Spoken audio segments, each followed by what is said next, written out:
So now this video is more about how to take our agar, put it in our grain jars.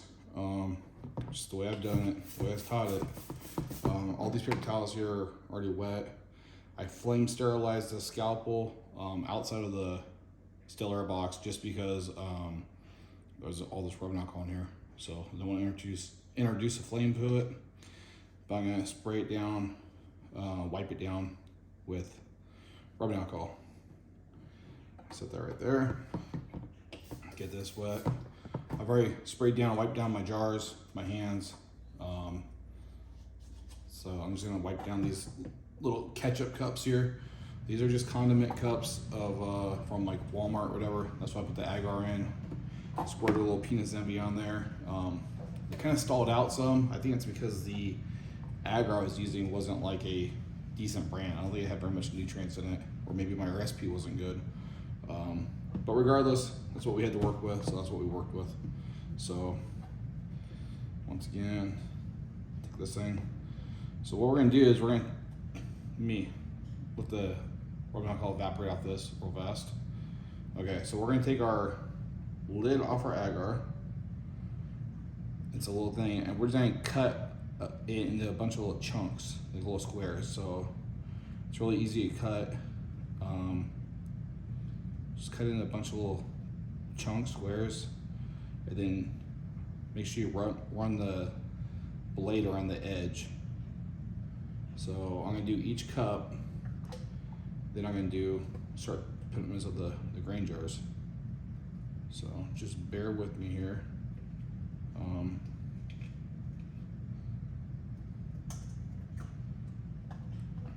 I'm just kind of learning all this as I go. So sometimes things work out good for me, sometimes they don't. Like I said, I thought these things had stalled out, but I guess we'll see. We're gonna throw them inside there and see if they colonize it all. So, but agar is really easy to work with. In the future, I probably won't be using the ketchup cups anymore, just because like the little Petri dishes are super cheap. They're like one size, or they're multiple sizes, but they stack real easy. So they kind of nest into each other, and they're disposable. So okay, so all that's cut. So what we're gonna do, open our jar. Before you take out the lid off this. Dump it inside. It might stick to the bottom a little bit. Just kind of tap it. Get all you can into it. Get a little sticky. All right, put the lid on. See, I knocked over one of the cups, so that isn't good. But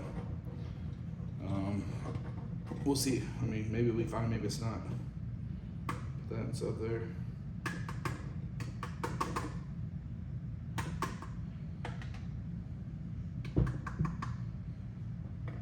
Set that off to the side. Put the lid back on. Move to the next one. I'm trying to make it so you guys can see, but it is still a little cramped in here. Dump that in there. Got 2 more to go.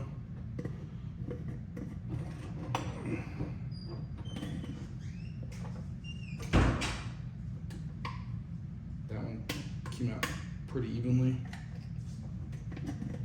And now here's the last one.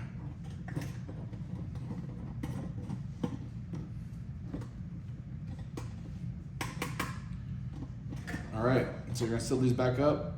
Make sure you shake them really, really good.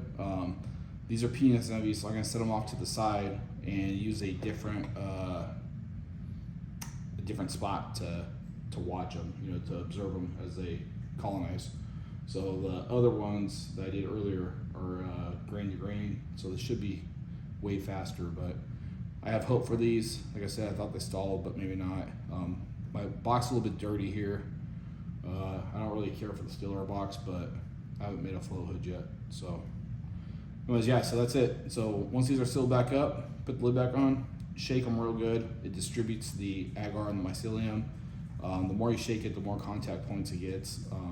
It doesn't really need much for just a little bit of mycelium to attach to a grain.